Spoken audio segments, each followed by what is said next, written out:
Ordenación de los 7 diáconos. Los bautizados desde Pentecostés fueron reunidos en la iglesia de Betesda e instruidos por 6 apóstoles revestidos de largas vestiduras blancas sobre el Santísimo Sacramento y el modo de recibirlo. Recibieron la comunión en esta iglesia de Betesda durante la Santa Misa que celebró Pedro, asistido por 2 apóstoles. Pedro llevaba sobre su vestidura blanca y su ancho cinturón, del cual descendían 2 amplias bandas, un rico manto extraído de la parte hueca interior del altar. Era un manto rojizo con adornos de oro, amplio como un cuello, más largo por detrás y terminado por delante en punta.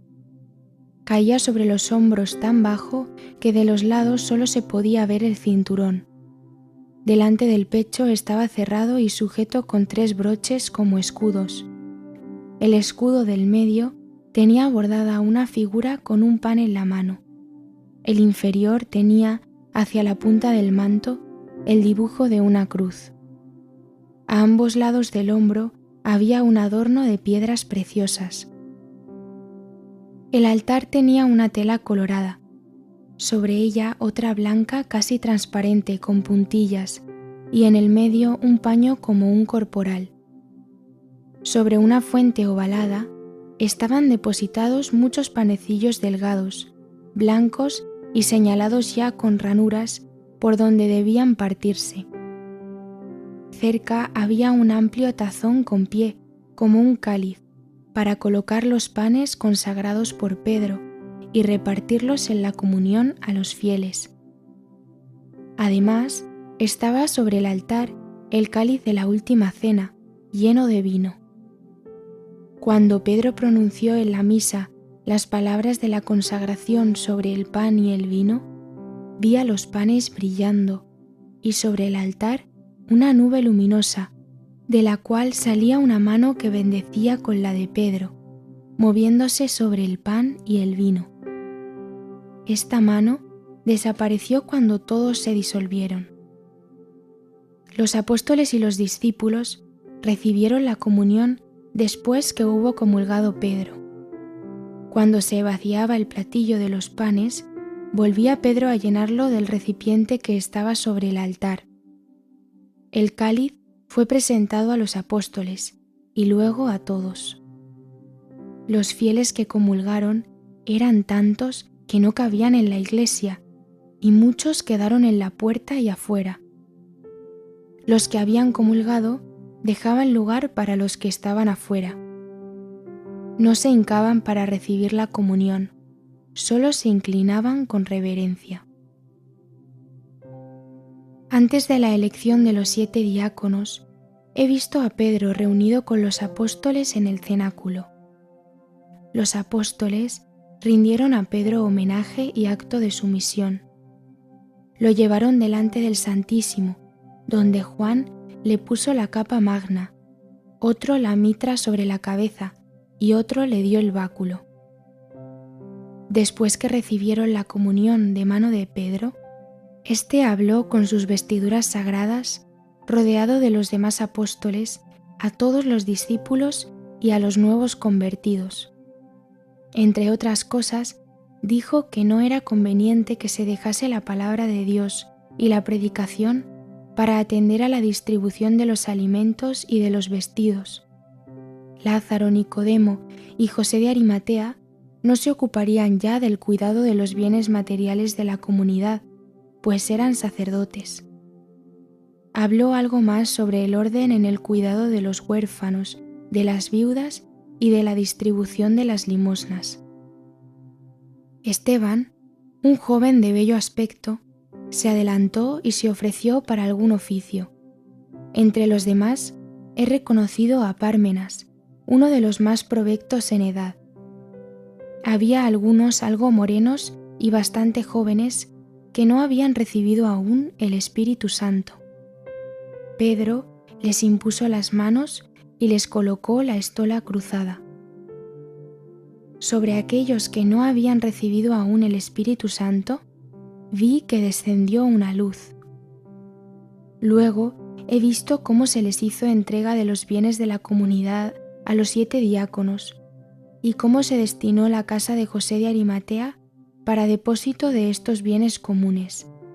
Esta casa no estaba lejos de la de Juan Marcos, que ayudaba a los diáconos en sus tareas. Estas provisiones fueron transportadas en asnos a la nueva casa. La mayor parte de las provisiones consistían en grandes paquetes de ropa, telas, mantas, vestidos y muchos utensilios de cocina y de comedor. Al día siguiente de la entrega de la casa de José de Arimatea, vi a los apóstoles en diversas partes de Judea. Pedro obraba más milagros que los demás, echaba demonios de los posesos, resucitaba muertos, y hasta he visto a un ángel delante de él que iba a las gentes y les decía que hicieran penitencia y fueran a presentarse a Pedro. He presenciado también la curación del tullido. Eran las 3 de la tarde cuando vi a Pedro con Juan y otros discípulos dirigirse al templo. También María con otras mujeres fue allá. Un tullido había sido llevado en una camilla portátil delante de la puerta del templo. Pedro y Juan hablaron algunas palabras con él al subir al templo. Después he visto a Pedro de espaldas al templo, junto al altar de los sacrificios, hablando con calor delante de muchos oyentes. Pedro ocupaba el sitio del medio y tenía sobre la cabeza un pabellón extendido. Mientras duraba la predicación de Pedro, he visto que los soldados ocupaban las salidas y que varios sacerdotes iban y venían hablándose entre ellos. Cuando Pedro y Juan se disponían a entrar en el templo, es cuando el tullido les pidió limosna. Este tullido estaba todo contrahecho, apoyado en el brazo izquierdo. Trataba con el brazo derecho de enderezarse algo con su muleta, sin conseguirlo. Pedro le dijo entonces: «Míranos». Luego añadió: «Yo no poseo oro ni plata, pero te doy lo que tengo. En nombre de Jesucristo de Nazaret, levántate y camina». Diciendo esto, Pedro le levantó sosteniendo su mano derecha, mientras Juan lo hacía por debajo del hombro. Se irguió el tullido, todo contento, completamente restablecido en sus fuerzas, y entró saltando y brincando por las galerías del templo. Había 11 sacerdotes judíos allí sentados, y cuando oyeron el tumulto, estiraron sus cuellos para observar de dónde venía el desorden. Cuando vieron al tullido sano y a la turba jubilosa que le rodeaba, creyeron prudente alejarse. Pedro y Juan se acercaron al antevenir, y el primero ocupó el sillón de enseñanza que estaba en el mismo lugar donde Jesús a los 12 años contestaba a los doctores de la ley. El tullido se acercó a Pedro y permaneció delante de él, escuchando, rodeado de muchos judíos y bastantes extranjeros que habían venido a las fiestas. Pedro siguió enseñando largo tiempo, muy entusiasmado.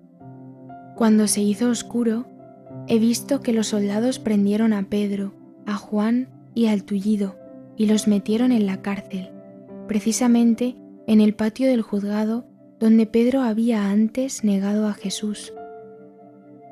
Al día siguiente, los soldados del templo sacaron a Pedro, a Juan y al tullido de la cárcel y con malos tratos los llevaron ante Caifás y los demás sacerdotes reunidos. Pedro estaba en la misma grada donde había estado el Divino Maestro. Pedro habló con calor. Luego he visto que los dejaron libres. Los demás apóstoles y discípulos habían pasado la noche en continua oración por los que estaban en la prisión. Cuando Pedro y Juan, vueltos del juicio, contaron lo que les había sucedido, se alegraron grandemente y dieron gracias a Dios. Mientras esto sucedía, tembló de nuevo toda la casa, como había sucedido el día de Pentecostés. Quería el Señor significar con ello que estaba en medio de sus apóstoles y que había oído sus oraciones. Habló Santiago el menor y dijo que el Señor le había dicho a él solo en la aparición del monte de Galilea que después que Pedro y Juan subieran al templo y fueran tomados presos y soltados, a partir de ese momento debían mantenerse más ocultos.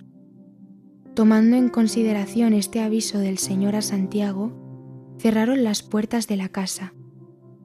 Pedro tomó el Santísimo Sacramento en una especie de bolsa colgada del cuello y con los demás apóstoles y discípulos se retiraron a Betania. Se dirigieron allí en 3 grupos. María Virgen los siguió también a Betania. Allí enseñaron con calor varios apóstoles, unos en el albergue de los discípulos, otros en la casa de Simón el leproso y otros en casa de Lázaro. Más tarde volvieron a Jerusalén, siempre más resueltos y más decididos. Pedro enseñó en el cenáculo y luego en Betesda. Dijo que ahora comenzaba un tiempo en que se mostraría quién había recibido de veras el Espíritu Santo enviado por Jesús. Comenzó el tiempo, dijo, de obrar y de sufrir persecución, de dejarlo todo por Cristo. Quien no se sienta resuelto a estos sacrificios, que se aleje desde ya de la comunidad. Vi, en efecto, que aquí, en Betesda, se alejaron un centenar de personas de las que se habían agregado últimamente a la comunidad cristiana. Cuando más tarde Pedro, Juan y otros 7 apóstoles entraron en el templo y empezaron a enseñar, he visto que habían colocado una muchedumbre de enfermos en el valle de Josafat, traídos en camillas portátiles. Otros estaban bajo tiendas de campaña y otros esperaban en el patio de los gentiles, en los alrededores del templo. He visto especialmente a Pedro sanar enfermos sin cuenta. Los otros lo hacían algunas veces, pero la mayor parte de las veces ayudaban a Pedro. Pedro sanaba mayormente a los que eran creyentes y que deseaban incorporarse a la comunidad. En los lugares donde los enfermos estaban puestos en 2 hileras, veía yo que sanaba no solo los que el apóstol tocaba o levantaba, sino también los del lado contrario, por la sola sombra de su persona.